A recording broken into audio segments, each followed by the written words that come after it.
Hello hi नमस्कार funny Jajpur channel को आपको स्वागत जनाऊँगी।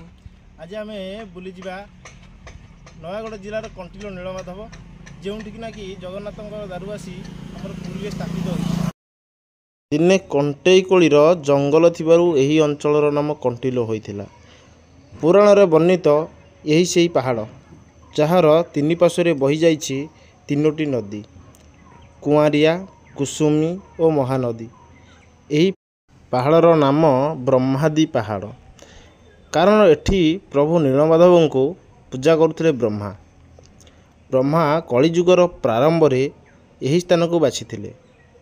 यही स्थान रे प्रथमे सबराज विश्ववासु पूर्वर ब्रह्मा नीलमाधव को पूजा करुथिले। यही प्राचीन पुरातन पहाड़ रे ब्रह्मा कामासुर और नामासुर नामक दुईटी असुर को बद्ध करथिले। सेतिपई यही पहाड़र नाम ब्रह्मादि पहाड़ रखा जाइछि। नीलमाधवर अर्थ हेउछि नील जगन्नाथଙ୍କ स्वरूप, माँ सुभद्रଙ୍କ स्वरूप, धब्ब बलभद्र स्वरूप।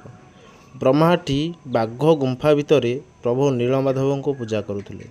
भारतवर्ष रे समस्त विष्णु मंदिर रे देखिथिबे किंतु एठारे संपूर्ण भिन्न। नीलमाधव दुई हाथ रे शंख चक्र एवं दुई हाथ रे लक्ष्मी एवं सरस्वती मुंडरे हाथ रखिछन्ति। नीलमाधवଙ୍କ बाम गोड़ काणी आंगुठीरू सदा सर्वदा गंगा झरुछि। सेथिपई कुहा जाइछि झाल बिंदु समान जानके गुणे स्थान पुणी रही गंगा निरहे बंशीधर। कालतिक्रमे ब्रह्मांक परे शबर राजा विश्ववासु संधान पाई गोपन रे नीलमाधव को पूजा करुथिले। एबे चलंतु जानिबा शबर राजा विश्ववासु, ललिता, विद्यापति और राजा इंद्रदुम्न कहानी विषय रे।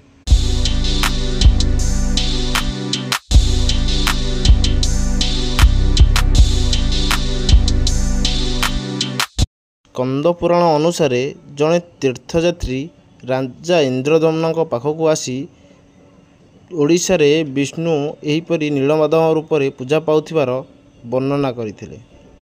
परे तीर्थयात्री जनक अंतर्ध्यान हो जाइथिले।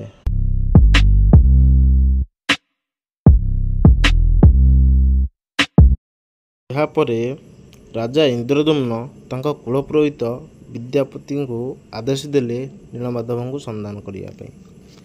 विद्यापति खोजी खोजी महानदी कूल साबरद्वीप जंगल रे पहुँचिले। सेठारे थिबा शबर राजा कन्या सह विद्यापति साक्षात होइतिला। शबर राजा विश्ववासु कन्या ललिता तांको सांगसाथी सह पानी धरी जाउथिले। विद्यापति ललिता को पानी मागिथिले। ललिता कहले आमे छोट जाति, तुमे आम हाथरू पानी पीले तुम जाति हानि हेबनी। विद्यापति कहिथिले मो हिसाब रे स्त्री पुरुष दुईटी जाति। ललिता विद्यापति को पानी देले। ललिता और विद्यापति एही ठारू प्रेम हो जाइथिला। किछि दिन परे विद्यापति ललिता को विवाह करी विश्ववासु घरे रहिले।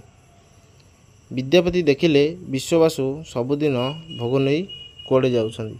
ताकू ललिता को विद्यापति पचारिथिले बापा सबुले कुआड़े जाउछन्ति कि? कहिथिले बापा नीलमाधव को पूजा करिया पई जाउछन्ति। विद्यापति कहले मु मध्य नीलमाधव को दर्शन करने को चाहूँगी। ललिता कहले मो बापा को अनेक थर कहवा सर्ते बापा मते सेठाको नहीं नाहांती। हौ बापा आसंतु मु तांको कहिबी। ललिता विश्ववासु को करी कहले। झीर अली देखि विश्ववासु राजी हेले। किंतु विश्ववासु कहिथिले गोटे शर्तरे मु देबी, जदि विद्यापति आखिरे अंधपुटुली बांधि नेबी। विद्यापति थिले खूब चतुर। से तांको लुगा कानी रे सोरिष बांधी छोटिया कणाटीए कर देइथिले। नीलमाधव कतिकी चलिले विश्ववासु सह। दर्शन सारी विद्यापति अवंती राज्य को चलीगले। तापरे राजा इंद्रदुम्न पति एवं अनुगामी सह नीलमाधव अभिमुखे यात्रा कले। हठात एक अघटन घटिला। जेतेबेले ରାଜା ବ୍ରହ୍ମାଦି ପାହାଡ଼ରେ ସେହି ବାଘ ଗୁମ୍ଫା ଭିତରକୁ ଗଲେ, ଦେଖିଲେ ସବୁ ଅନ୍ତର୍ଦ୍ଧାନ ହୋଇଯାଇଛନ୍ତି। ରାଜା ଦୁଃଖରେ ଭାଙ୍ଗି ପଡ଼ିଲେ। ଏହାପରେ ରାଜା ମନ ଦୁଃଖରେ ନିଜ ରାଜ୍ୟକୁ ଫେରି ଆସିଲେ। କିଛି ଦିନ ପରେ ସ୍ୱୟଂ ବିଷ୍ଣୁ ରାଜା ଇନ୍ଦ୍ରଦ୍ୟୁମ୍ନଙ୍କୁ ସ୍ୱପ୍ନରେ ଆସି କହିଲେ, ତୁମେ କାଲି ବାଙ୍କି ମୁହାଣ ଯାଅ, 4ଟି କାଠ ଭାସୁଥିବ, ତାକୁ ଆଣି ତୁମେ ମୂର୍ତ୍ତି ନିର୍ମାଣ କର। ରାଜା ଏହି କଥା ପାଳନ କରି ଦେଦରୁ 4ଟି କାଠ ଆଣି ମୂର୍ତ୍ତି ନିର୍ମାଣ କଲେ, ଯାହା ଜଗନ୍ନାଥ, ବଳଭଦ୍ର, ସୁଭଦ୍ରା ଓ ଚକ୍ର ରାଜା ସୁଦର୍ଶନ ନାମରେ ନାମିତ ହୋଇ ପୁରୀରେ ପୂଜା ପାଉଛନ୍ତି।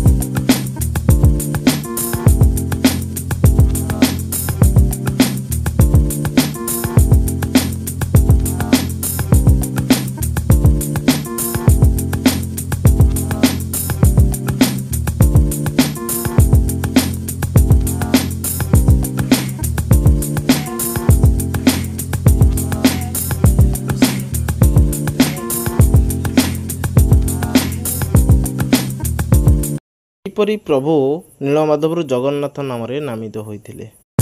ଏହିପରି ଓଡ଼ିଶାର ଅନେକ ମନ୍ଦିରର ଇତିହାସ ଜାଣିବାକୁ ଚାହୁଁଥିଲେ ଆମ ଫନି ଯାଜପୁର ଚ୍ୟାନେଲକୁ ସବସ୍କ୍ରାଇବ୍ କରନ୍ତୁ ଏବଂ ଭିଡ଼ିଓଟି କିପରି ଲାଗିଲା ସାଙ୍ଗମାନେ କମେଣ୍ଟ ମାଧ୍ୟମରେ ଜଣାନ୍ତୁ।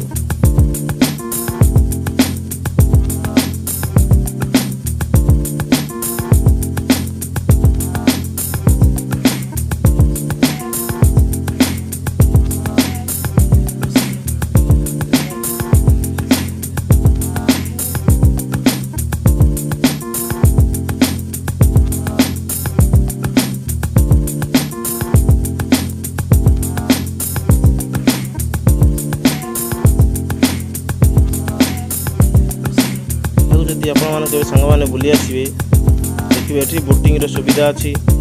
ଆଉ ଏକର ସାଇଡ଼୍ ମନ୍ଦିରର ସିନେରୀ ଖୁବ୍ ସୁନ୍ଦର। ଆଉ ମଧ୍ୟ ସେପଟ ସାଇଡ଼୍ କି ଚଢ଼େଇ ଗୁହା ପାହାଡ଼ ଅଛି, ପାହାଡ଼କୁ ଆପଣ ଯାଇକି ସୁଟିଂ କରିପାରିବେ।